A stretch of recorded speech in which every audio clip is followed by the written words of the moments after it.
This is NOAA Weather Radio, Station Quill 39 Chicago, serving Cook and Lake counties in northeast Illinois, and Lake and Portier counties in northwest Indiana.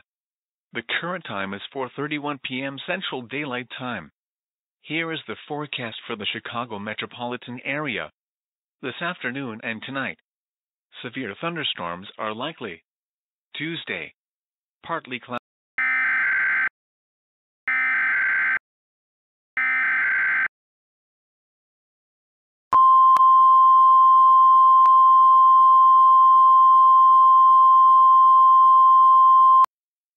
Tornado emergency for the Chicago metropolitan area.